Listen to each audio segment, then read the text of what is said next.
अबू खायचं नाही आपल्याला, ते घाण आहे, ते फेकून द्यायचं ते. रात्री मुंबईवरून आल्याची गाडी. ही बघा, ही आपली मिसळ का उसळ? मिसळ. आता सकाळी जाऊ द्या लवकर, असं बोलते मी. चला इकडे घरात, चला घरात.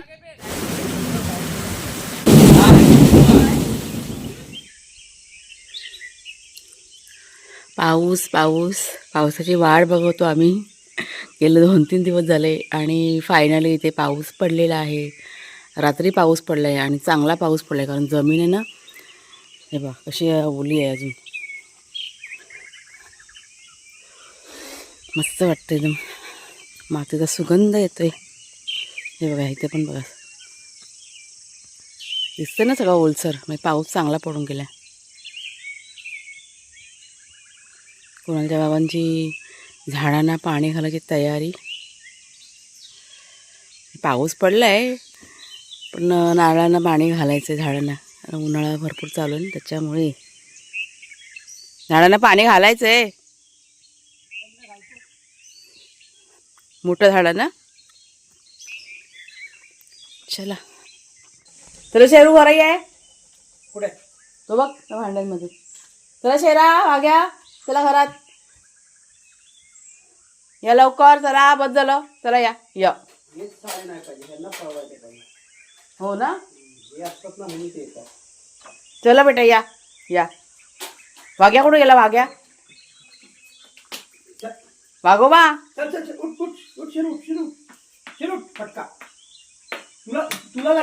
इकडे बेटा, इकडे या. चला ची आला आला वागोबा पण आला.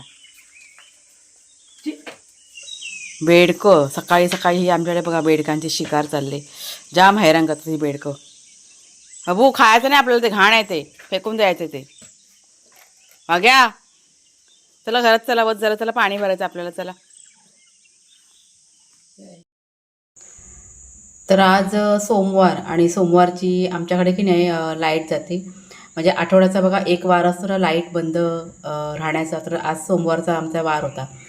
तर लाईट नसल्यामुळे मग पाण्याची अडचण होणार म्हणून सकाळी उठल्या उठल्या म्हणजे लगेचच 5:45-6च्या दरम्यान इथे पाणी चालू केलं. आणि तुम्ही भांडी वगैरे बघितलात ना, ते बघा टोपली रिकामी झालेली दिसते.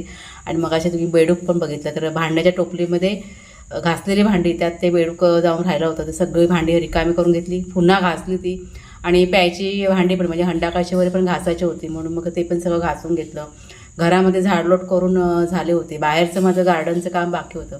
आपल्या ब्रह्मकमळाचं रोप आहे ना, त्याला स्प्रे वगैरे करून घेतला, पक्ष्यांना खायला वगैरे घातलं. घरातलं पण झाडलोट वगैरे सगळं करून झालं होतं. लादी पुसून झाली होती. आणि आता बाहेर सगळं झाडून वगैरे घेतलं आणि ते बाहेर सगळं क्लीन म्हणजे लादी पुसून घेतली. म्हणजे पाण्याचं जेव्हा काम असतं ना, तो टायमिंग असतो, त्या टायमिंगमध्ये सगळी कामं पटापट करावी लागतात. जितकं पाणी आपल्याला स्टोअर करून ठेवता येईल त्याप्रमाणे सगळी कामं ना आम्ही करून घेतो. सगळ्यांच्या आंघोळ्या बाकी होत्या. आंघोळ्या काय नंतरला सावकाश होतात, पण जी कामं गरजेची असतात ती सगळी पटापट आम्ही करून घेतो. तर रात्री अचानक बघा पाऊस पडून गेला, त्याच्यामुळे चूल वगैरे सगळी आपली भिजली होती. लाकडं पण सगळी भिजली होती. आता म्हटलं करूया काहीतरी, म्हणजे सोय करायला पाहिजे. आता हा अवकाळी पाऊस आहे. आता किती दिवस पडतोय अजून काय माहीत नाही, पण कुणालचे बाबा सांगा होते की 3 ते 4 दिवस अवकाळी पाऊस पडणार आहे. आणि त्याच्यानंतर मग जे आपलं नॉर्मल उन्हाळा ऋतू आहे तो चालू होईल. म्हणजे थोडासा पाऊस पडून गेला, पण वातावरणामध्ये एकदम थंडावा निर्माण झाला होता. तर घरातलं सगळं काम करून झालं आणि मग इथे मी आलेले गार्डनमध्ये. तर थोडीशी झाडलोट इथं करायची होती, म्हणजे जास्त सगळा कचरा होता, पण पटकन असं झाडून घेतलं मग मी.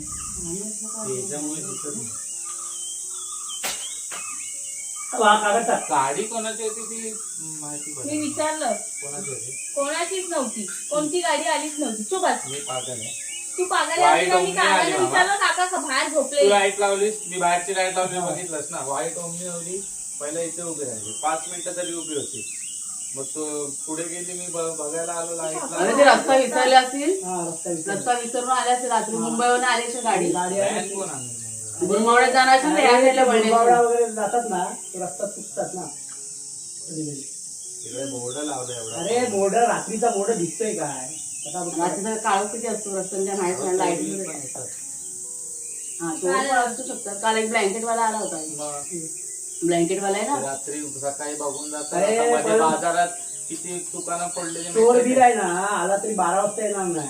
12-12:30 माणूस 12-12:30 नव्हते वाजले. 12-12:30 वाजलेले मी लग्न 12:30 पावणे हा मग तेव्हा येणार नाही. चोरांना सगळ्या गोष्टी माहिती असतात. माणूस झोपतो कधी माहिती आहे मी 2च्या नंतर ना? 1:30-1:45 झाले. कमीत कमी 10 दुकानं फोडली. 1:45-2 वाजले की 2च्या नंतरचे टाइम. पहिला आपल्या संपलीच आहे. चला चला बेटा. नाही पण ते झोपलेलं ते आली ना मागणं लगेच. आम्हाला आज उशीर झाला वॉकला यायला. घरातले सगळे कामं आटपत होतं ना म्हणून आता निघालो. ऊन बघा केवढं आलं आहे. आता वाजल्यात किती 7:30 पावणे 8 व्हायला आलेत. चला वाग्या या. हो ना. हे काय जमीन चांगली अशी भिजलेली दिसते. चांगला पाऊस पडला आहे बा. हे काय हां नाही तर एवढा ओलावा नसतो वरच्यावर पडला असता तर. अरे पिशवी नाही घेते. पिशवी घ्यायला पावते एक. खाली बघ तिकडे बघ या साईडला आतला आतमध्ये गवतामध्ये जाऊन बघ. नमस्कार मित्रमैत्रिणींनो, मी प्रिया पवार आणि खूप खूप स्वागत करते साधा स्वयंपाक या आपल्या चॅनलमध्ये. मी ना रातकिड्यांचा आवाज येतोय ना त्याचा मी हे घेते. पुढच्या साईडला आवाज जास्त येतो आहे. आज पाऊस असा चांगला असा पडून गेला आहे. आता बघा ऊन आलेलं आहे आणि रस्ता आता सुकत चाललेला आहे. ते कुणालच्या बाबा ना मागे आंब्याचं बघा झाड आहे ना ते आंबे शोधतात. आज थोडासा उशीर झाला आम्हाला मॉर्निंग वॉकला यायला. गेले नाहीत आंबे. खाऊन गेली का काय माहित नाही. तर आज भोप्या आणि करिश्मा दोघंजण जाणार आहेत दापोलीला. दापोलीला माहेर आहे करिश्माचं म्हणजेच भोप्याची सासरवाडी. तर ते लोक आता थोड्या वेळाने निघतील. ते आता काय माहीत नाही किती दिवस ते राहतात ते काय मला माहीत नाही आहे. पण आज ते लोक जाणार आणि मग तिकडनं लगेच मग मुंबईला जाणार असं त्यांचं चाललेलं आहे. 4 दिवस 8 दिवसांनी किती दिवसांनी जातील ते त्यांच्या माहेरी गेलो. हां तेच. हां आज ते इकडनं जाणार. मी आता थोड्या वेळा निघते. मला वाटतं 10-10:30च्या आसपास निघतील दोघंजणं. तर आज घरातलं काम जरा जास्त होतं ना म्हणजे पाणी वगैरे भरायचं होतं म्हणून आम्ही आज चालायला जरा उशीर आलो आणि आता चाललो आहे घरी. भाग्यश्री पण आहेत आपल्या जोडीला. ही बघा इतकी फुलं निघालेत. चाफ्याची फुलं बघा चाफ्याची. हां 1 2 3 4 5 6 7 ते 8 चाफ्याची फुलं आहेत. ह्याचा तर मी ना गजरा होते. तर घरी आल्यानंतर माझं सगळं आवरून घेतलं आणि मग आपल्या किचनच्या कामाला सुरुवात केली. नाश्ता बनवून घेतला होता म्हणजे नाश्ता आज उपमा बनवला होता सगळ्यांसाठी. आणि भोप्या मला म्हणाला होता की मामी म्हणजे अगोदर सकाळी म्हणाला की 10 वाजता जाणार आहे म्हणून आणि नंतरला त्यांचं काही प्लॅनिंग वाटतं चेंज झालं. मग ते दुपारी म्हणजे संध्याकाळी 4-4:30च्या आसपास निघणार होते जायला. त्याच्यामुळे मग लवकर जेवण पण म्हटलं बनवून घ्या असा विचार केला. तर नाश्ता बनवून झाला. सगळ्यांना नाश्ता दिला आणि लगेच इथे जेवणाची तयारी करायला सुरुवात केली. तर म्हटलं वेगळं असं काय बनवता येईल म्हणून म्हणजे काळे वाटाणे मी आदल्या दिवशी रात्री भिजवले होते. तर पटकन इथे काळ्या वाटाण्याची उसळ आहे ना ती तयार करायला मी तर सुरुवात केली. म्हणजे कुकर माझा लावून झाला होता आणि ते फोडणी घालायला मी सुरुवात केली. तर ही बघा ही आज वाटाण्याची उसळ केलेली आहे. आमच्याकडे आज उसळ पाव. तर पाव आता बाजारातनं येत आहेत. तोपर्यंत हे मी बनवून ठेवलं आणि भात पण बनवला आहे कुकरमध्ये. कारण भाताशिवाय काय आम्हाला घात जात नाही. भात हवाच. आणि चिवडा वगैरे आहे ते आता कांदा वगैरे कटिंग करून ठेवून देते रेडी करून. देवा काय प्लेट कशाला घ्या? हे काय एक अंडे वाढते मी आता घेऊ नये. डायरेक्ट थोडा प्लेट चालतील ना. हा मारा बघ आला.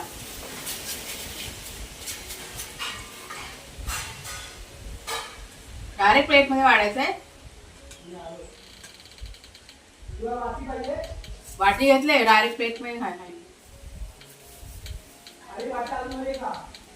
कशा छोटा प्लेट मध्ये चालेल ना. तर ही बघा ही आपली मिसळ का उसळ. मिसळ. मिसळ. अच्छा म्हणजे चिवडा असेल तर हा ही टाकला तर ही उसळ. हा आणि चिवडा असेल तर मिसळ. ही याच्यात टाकलं कांदा बिंदा टाकला की मिसळ. मिसळ मिसळ पाव आमच्याकडचा आजचा मिसळ. त्याच्या दोघांना बोलव जेवायला. आजचा बेत आहे मिसळ पाव. ए मिसळ पाव चला. ए चला रे जेवायला लवकर वाजले बघ ते. घ्या चला. चला जेवायला चला. भूक लागली की नाही. चला काय जायच्यात. दुपारी जेवण वगैरे झालं, सगळं घरातलं काम वगैरे आटपून झालं, माझं एडिटिंग झालं, थोडा वेळ एक 10 ते 15 मिनटं आराम केला आणि आता ही संध्याकाळची वेळ आहे. म्हणजे वाजले होते मला वाटतं काहीतरी 4च्या आसपास वाजले असतील आणि अचानक एकाएकीनं ढग असे भरून आले, आभाळ भरून आलं, विजा कडकडायला लागला, जोरदार असा वाऱ्यानं सुटला आणि म्हणजे वेगळंच वातावरण ना एकाएकी इथे तयार झालं होतं. पायरीच्या त्या तारेवरती हे करून मेला पक्षी माहितीये, खाली पडला. हा वीज चमकली ना, एवढसा पक्षी होता तो, तो मेला असेल मामा. गेला तो. तर आता की तू बघतोय, अरे बे इकडे रे, हा झाड आहे गेला मोठा. खाली, तो गेला. बरं याच्या समोर तारी आहेत ना, हा. हा बस तिथे. नवीन रस्त्यावर ना हा, जुन्या या जुन्या ही जी रस्त्यावर. तार दिसते ना, हा तोच जुना रस्ता. त्याला चिपकून ती वीज आली ना. म्हणून विजेला मी बाहेर आलो तसा तो पटकन पडला.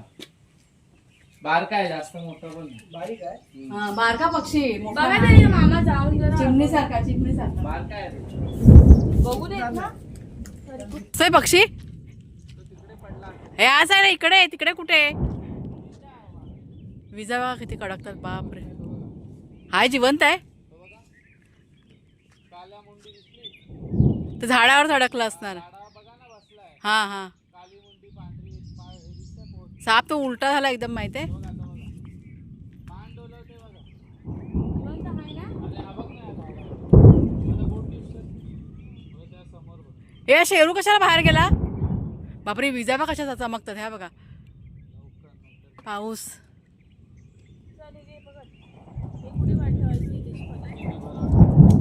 बापरे, बघ हे बघ, अशी वीज चमकते. ए शेरू बाहेर नको जाऊ.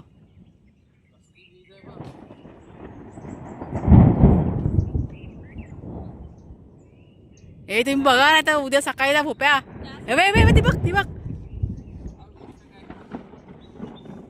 आता सकाळी जा उद्या लवकर, असं बोलते मी.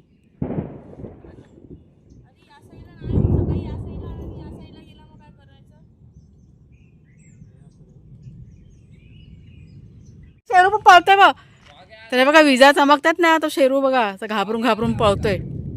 हा तिकडे गेलाय शेरू. बापरे, ए इकडे वाग्या, हे बघ, हा बघ, तो पण गेला. ए चला इकडे घरात, चला घरात.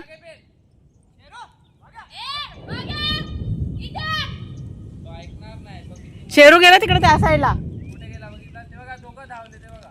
कुठे गेले? बाहेर गेले. आडायच्या बाहेर. ए धर आहे गे.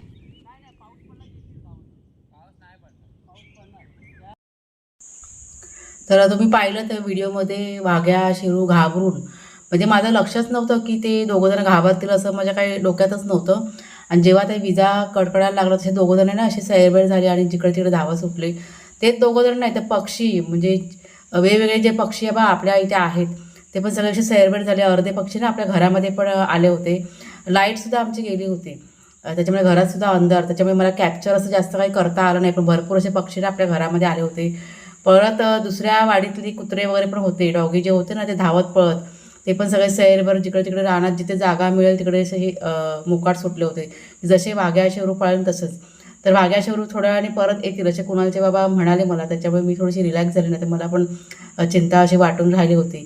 तर भोप्या आणि करिश्मा यांना पण सांगितलं, म्हणजे आम्ही सांगत की नका जाऊ, तुम्ही नका जाऊ. पण ते दोघं पण ऐकायला तयार नव्हते की नाही आम्हाला जायचंच आहे, असं ते ठरवून बसले होते.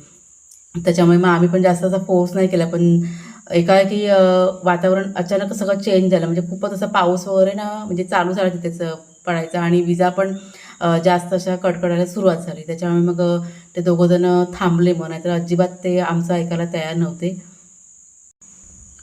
तर निसर्गाचं भयानक रूप काय असतं, म्हणजे त्याचा प्राणी पक्षी यांना कसा फटका बसतो, हे सगळं आम्ही ना ह्या कालच्या पावसामध्ये बघितलेलं आहे.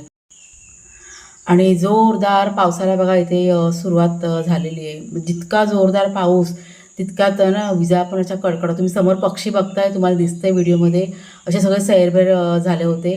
म्हणजे इतका विजा कडाडत होत्या. आता विजा म्हणजे विजांची भीती जाम असते. आता अशा विजा जेव्हा कडाडत असतात तेव्हा शूटिंग करायचं नसतं, ही गोष्ट आहे माझ्या लक्षात आली होती. पण तरी पण फक्त तुमच्याशी थोडंफार शेअर करावं म्हणून मी हे ना सगळं शूटिंग ना केलेलं आहे. आणि शूटिंग करताना सगळी थोडीशी मी सावधानता वगैरे बाळगलेली आहे. तर तुमच्या सर्वांच्या मला बऱ्याच अशा कमेंट्स येतात करिश्माबद्दल आणि माझ्याबद्दल, तुम्ही बोलत नाही का हे त्याचं कामाबद्दल वगैरे. तर मी फक्त इतकंच सांगेन की कधी कधी ना काही गोष्टी असतात ज्या सोडून द्यायच्या असतात, त्या विषयावरती बोलून काहीही उपयोग नसतो. त्याच्यामुळेच ज्या काही मला कमेंट्स येतात त्यांचं मी रिप्लायसुद्धा देत नाही आहे. कारण रिप्लाय देऊन आणि उत्तरं देऊन आपल्याला जर का त्रास होणार असेल तर अशा गोष्टी सोडून द्यायच्या आणि आपण आपल्या मार्गाने चालायचं. तर इथे बघा जोरदार पाऊस सुरू झाल्यानंतर दोघंजणं पावसामध्ये भिजतात, म्हणजे बोप्या आणि करिश्मा.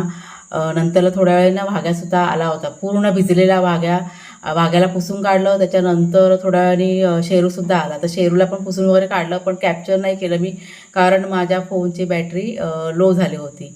दोघं पण जाम घाबरले होते, वाघ्या आणि शेरू. त्यांना पुसलं वगैरे आणि घरामध्ये त्यांना ठेवलं होतं, म्हणजे असं ब्लँकेट वगैरे अंथरलं आणि व्यवस्थित त्यांना असं म्हणजे उबदार जागा, म्हणजे त्यांना खूप थंडावलं होतं दोघं जण, त्यांना असं व्यवस्थित हे करून ठेवलं. आणि इथे बघा जोरदार असा मुसळधार पाऊस चालू झाला होता. म्हणजे इतकं एकाएकी हे सगळं वातावरण चेंज झालेलं बघितलं आणि कुठेतरी अशी थोडीशी भीती पण मनामध्ये अशी निर्माण झाली होती की जर का पाऊस असाच चालू राहिला तर म्हटलं कसं व्हायचं. लाईट आता काय येणार नव्हती, म्हणजे निदान 1 ते 2 दिवस तरी लाईट येणार नाही असं मनाला आम्ही पक्कं केलं होतं. कारण जेव्हा असा मुसळधार पाऊस आमच्याकडे पडतो तर सगळ्यात पहिला आधी काय होतं तर लाईट आमच्याकडे बंद होते. गेल्या वर्षीचा अनुभव आहे आम्हाला, त्याच्यामुळे आता ॲडजस्टमेंट सगळ्या गोष्टीमध्ये करायची हे ठरवलं होतं. तर चला मग ताईनो, आजचा हा जो व्हिडिओ आहे तो आता मी इथेच संपवते. कसा वाटला तुम्हाला जरूर सांगा. आवडला असेल जरूर लाईक करा, शेअर करा, नवीन असाल तर सबस्क्राईब करा. बाय बाय सर्वांना. अरे उद्या तुमचा कपडे सुकवायला पागल. ठीक आहे. चला पाऊस एन्जॉय करूया.